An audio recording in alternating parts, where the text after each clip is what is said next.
28절 말씀입니다. 신약성경 113페이지에 기록이 되어 있습니다. 누가복음 11장 27절에서 28절까지 말씀입니다. 우리 한 목소리로 함께 읽도록 합니다.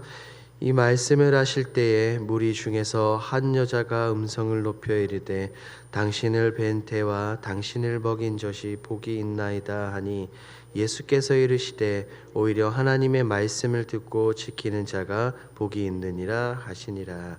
아멘. 오늘 본문은 귀신을 쫓아내시며 하나님 나라를 선포하시는 예수님의 그 모습을 볼 수 있습니다.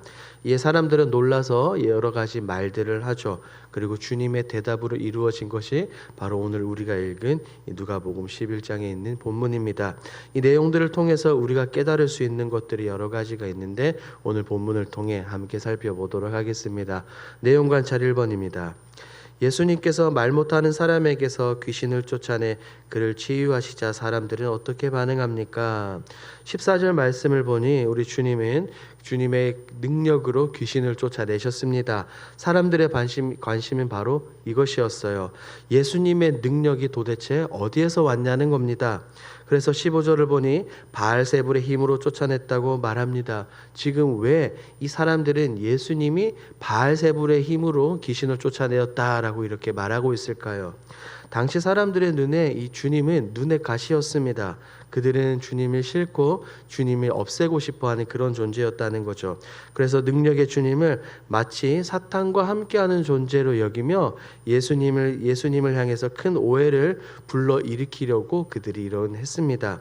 그리고 16절을 보니 또 다른 기적을 요구합니다. 즉 하늘로 내려부터 오는 표적을 보여달라고 말합니다. 왜 이들은 하늘로부터의 표적을 다시 한 번 더 말하고 있는 걸까요? 이것은 예수님의 이 모든 행동이 하나님께로부터 나왔는지 하나님께 허락받은 행동인지를 확인하고자 하는 행동입니다.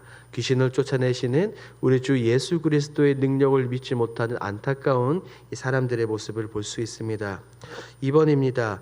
예수님께서는 바알세불 논쟁을 비판하시며 무엇이라고 말씀하십니까?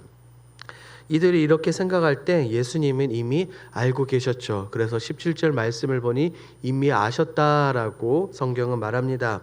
그래서 스스로 분쟁하는 나라는 황폐해질 수밖에 없다고 주님께서 말씀하신 것입니다.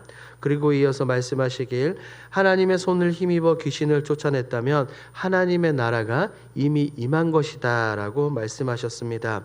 성경을 보면 곳곳에 하나님의 손이라는 표현이 등장합니다. 이것은 다름 아닌 하나님의 권능, 하나님의 능력을 나타내는 표현입니다. 그렇기 때문에 우리 주님께서 20절에서 이런 말씀을 하고 계신 것입니다. 영구와 묵상을 함께 보도록 하겠습니다. 예수님께서 왜 하나님의 말씀을 듣고 지키는 자가 복이 있다고 말씀하십니까? 우리 주님께서 귀신에 대한 비유를 설명을 마치셨을 때 한 여인이 말합니다. 그것이 바로 오늘 읽은 본문이죠. 당신을 뵌 태와 먹인 젖이 복이 있다라고 말입니다. 즉 이것은 예수님을 낳은 어머니 마리아에 대한 이야기입니다. 맞습니다. 예수님을 낳은 마리아는 복받을 자격이 충분합니다. 하지만 28절에서 우리 주님은 분명하게 이렇게 말씀하셨어요. 오늘 본문 28절을 함께 한 목소리로 읽도록 하겠습니다.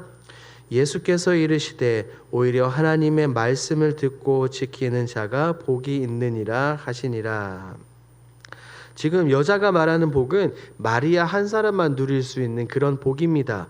주님은 그런 복이 아니라 하나님의 말씀을 듣고 지키는 모든 사람이 복이 있다라고 말합니다. 예수님께서 말씀하신 이 복은 한 특정인 대상에게만 주어지는 것이 아니라 말씀을 의지하는 모든 사람이 누릴 수 있는 복에 대해서 지금 말씀하고 계십니다. 이것은 불변의 진리입니다. 하나님 나라의 기준이 바로 이런 것입니다. 남들에게 보여질 것이 아무 것이 없어도 괜찮습니다. 남들이 알아주지 않아도 괜찮습니다. 오직 하나님의 말씀에 순종하고 하나님의 뜻에 따르며 살아가는 사람이 진정으로 복된 사람이다라고 성경은 우리에게 말하는 겁니다. 저와 여러분들은 다른 복이 아니라 말씀을 지키며 복을 누리시길 바랍니다. 느낀 점입니다. 눈에 보이는 표적이 아니라 하나님의 말씀의 권능을 믿는 것이 중요하다는 사실에서 무엇을 느낍니까? 사람들은 연약합니다. 그렇기 때문에 계속해서 어떤 눈에 보이는 증거들을 보고 싶어 합니다. 그래서 어떤 곳에서 기적이 일어났다라고 말하면 그곳에 벌떼같이 모입니다. 또 다른 곳에서 기적이 일어났다 그러면 또 그곳에 많은 사람들이 모이기 마련이죠. 하지만 반드시 기억해야 될 것은 기적은 결코 우리의 신앙과 믿음에 성장을 주지 않는다는 겁니다. 성경을 통해서 알 수 있죠. 이스라엘 백성들을 보십시오. 그들은 날마다 기적을 경험했습니다. 홍해를 건너고 만나와 메추라기를 경험했습니다. 반석에서 물이 터져 나왔습니다. 요단강이 멈추고 여리고성이 무너지는 것을 두 눈으로 똑똑히 그들이 보았습니다. 누구보다도 기적을 많이 체험한 백성들입니다. 하지만 그들은 결국 어떻게 되었습니까? 눈으로 기적을 보았지만 끝내 하나님을 믿지 않았습니다. 아무리 많은 기적을 보고 경험해도 이것은 신앙과는 믿음과는 별개라는 겁니다. 그러므로 우리는 우리의 눈에 보이는 이 놀라운 기적들을 따라가서는 안 됩니다. 물론 하나님께서 은혜를 베풀어 주셔서 우리 각 사람 개개인의 삶에 놀라운 기적들을 보여주실 수도 있지만 그런 것보다 우리에게 주어진 이 하나님의 말씀을 더 의지해야 될 줄 믿습니다. 성경은 말합니다. 풀은 마르고 꽃은 시드나 우리 하나님의 말씀은 영원하리다 라고 말입니다. 말씀의 능력을 사모하시며 나아가는 저와 여러분들이 되기 바랍니다. 적용입니다. 최근에 내가 하나님의 말씀이 아닌 다른 것에 마음을 빼앗긴 일이 있다면 무엇입니까? 사람마다 이런 적용점은 분명히 다르리라고 생각합니다. 제가 공부하고 있는 것이 있습니다.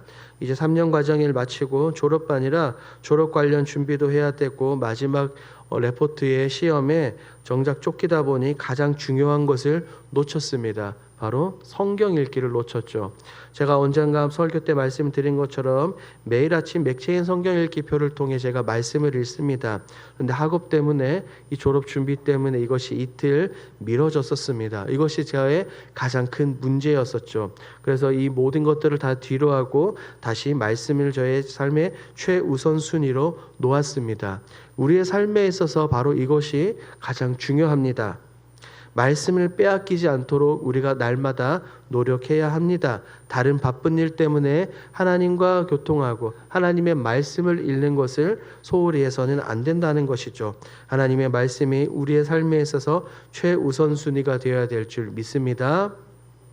결단입니다. 오늘 내가 말씀에 근거해 처리해야 할 일은 무엇이며 구체적으로 무엇을 결단합니까? 항상 이 결단이 우리에게 너무나도 중요합니다. 가장 중요한 것은 우리가 무엇을 행동하고 선택함에 있어 내 생각과 내 계획이 기준이 되는 것이 아니라 하나님의 말씀이 기준이 되어야 한다는 것입니다. 그래서 지금 이 결단의 질문에서도 그 이야기를 하고 있죠. 내가 말씀에 근거해 처리해야 할 일이 무엇입니까? 라고 말입니다. 우리는 날마다 살아갑니다. 그 가운데 많은 선택들을 합니다. 이것저것 수많은 선택 가운데 어떻게 하나님의 뜻을 알 수 있고 어떻게 우리가 선택을 할 수 있겠습니까? 어떤 것도 아닌 우리가 하나님의 말씀을 통해 하나님의 뜻을 알 수 있습니다. 그러므로 오늘 하루를 다른 것이 아니라 하나님의 말씀을 붙들고 시작하십시오. 말씀의 인도함을 받으십시오. 성경은 말합니다. 주의 말씀은 내 발의 등이요 내 길의 빛이니이다 라고 말합니다. 이렇게 말씀을 사모하며 의지하며 인도함을 받는 저와 여러분들이 되길 주님의 이름으로 축복합니다. 아멘. 함께 기도하겠습니다. 말씀을 사모하며 말씀의 인도함을 받게 하옵소서. 두 번째, 하나님 나라의 백성으로서 참된 복을 주시는 하나님의 말씀에 믿음으로 반응하게 하소서. 세 번째, 세상 모든 민족이 구원을 얻기까지 쉬지 않으시는 하나님을 기억하며 선교에 힘쓰게 하옵소서. 네 번째, 길동교회 리모델링이 주님의 은혜 가운데 이루어지게 하옵소서. 이와 같은 공동 기도 제목으로 기도하시고 여러분들이 가지고 오신 개인 기도 제목으로 자유롭게 기도하시다가 돌아가겠습니다. 우리 주여 힘차게 부르시고 기도합니다. 주여